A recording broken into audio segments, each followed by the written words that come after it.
Majora's Mask really had its portion of mini-bosses. There were at least 2 mini-boss encounters in each dungeon, so there are pretty many to go through, at least in comparison to how few dungeons there actually were. We're TheOwnersOfTriforce, here's our mini-boss ranking.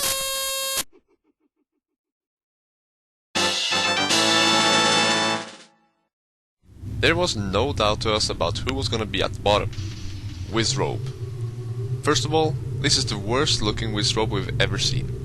In the first encounter with him, he's got 4 little platforms in each corner of the room, where he will appear from time to time. Just shoot an arrow or attack him with your sword. After a while, he will create copies of himself to fool you, and only the real one is vulnerable. Now, this is fine, but you can actually see on the map where he is. You could just not look at it, but it's hard to keep your eyes away. But you actually face him 4 times throughout the game.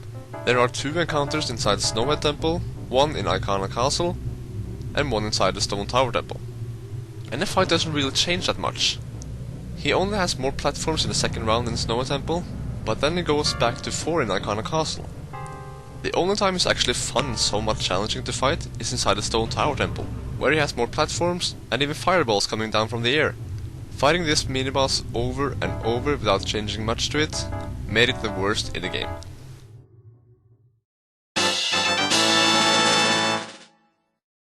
No matter how easy he is, he's actually fun to fight.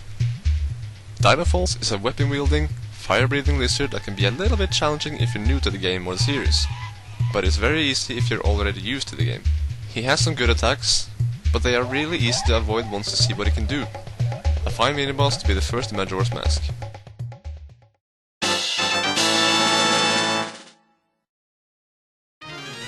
Gekko and Snapper was an odd couple.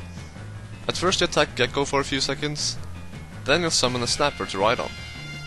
Just like you've beaten the Snappers earlier in the game, you have to put on the Gekko mask and dive into the flowers and shoot yourself up when they spin over the flower.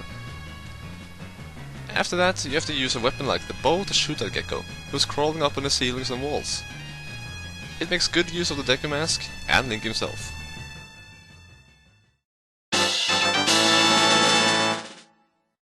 Next up is Gekko again. How he came out of the little frog form and into the Great Bay Temple, we don't know. But this mini-boss fight surely was something else. He's got all of these mad jelly blobs around him that makes it difficult for you to shoot him, as he moves behind these and you might walk into some of them. If you hit him, he'll gather all the jelly into one huge blob with himself inside on the ceiling, and will try to drop the whole thing onto you, so that he can attack you inside of it. This is when you have to use your ice arrows. Wait for him to form all the jelly to reach its highest point, and shoot. The whole ice block will then break as soon as it hits the ground. It will not work if all the jelly isn't in the right shape. Do this a couple of times and he'll soon be beaten. Great mini-boss.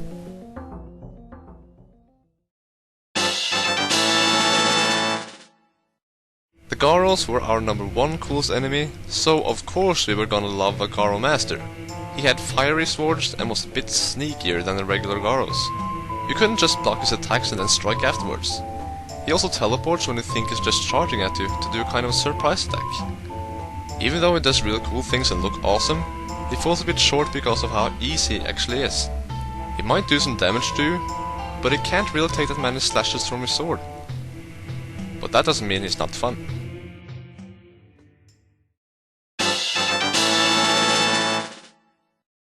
Apparently heavily inspired by Argus from A Link to the Past, at number 3 we have Wart. Wart is pretty much the hardest mini-boss in the game. At least that's what we think.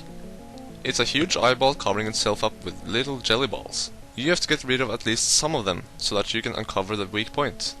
Which of course is the eye. But it's closed most of the time, and you'll have to wait for it to open.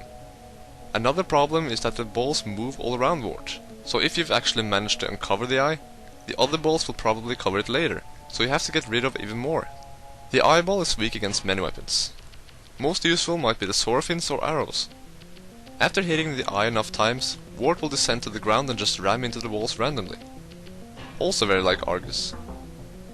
You'll be busy in his face because if there are any remaining jelly balls, they will bounce around you while Wart's going crazy. The eye does not show itself all the time here either, so you'll have to focus and wait for the right opportunity. After a few hits, Wart is down, after giving us a great challenge.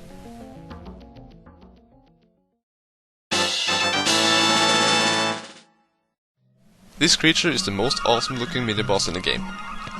Maybe except for his face. But really, Gomez is a dark, hovering creature covered with bad bats and wielding a huge scythe, pretty much representing death. To defeat him, you have to use your light arrows to clear the bad bats from him, leaving the gold-colored weak spot open for you to strike it.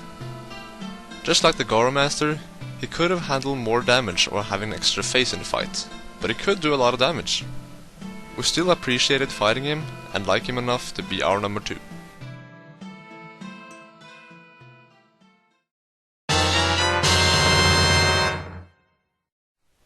The mini-boss with the best backstory. On the first place we have King Eagles of Icona.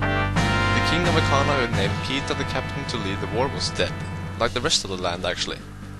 After his death he came under the curse from the Stone Tower Temple and is now haunting in the shadows of his castle and hiding from the lights.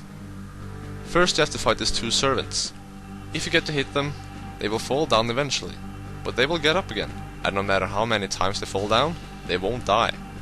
The curtains lowered and covered the windows before they show themselves, and they talked so much about darkness. What you have to do is to let the light in. The only little hard part about the first phase is to hit the fallen bodies with the reflected sunlight. When they disappear, you fight the king himself. He can do more damage with his sword, do a jump attack, and breathe out poisonous gas. He can even make his head float around, which we don't have footage of.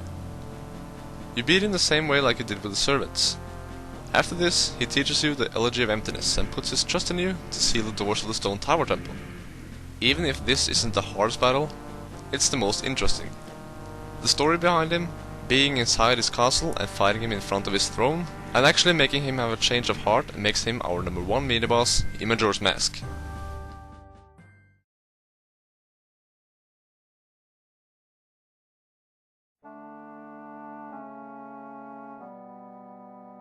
Like the king of Icona asked us to do, we sealed the doors of the temple and even beat the 3 mini-bosses inside. As a thanks for lifting the curse, why don't you repay us by hitting the like button? If you're pissed about it, leave a comment and tell us why. Subscribe anyway, because there are many other mini-bosses and other things in the series for us to rank. Thanks for watching.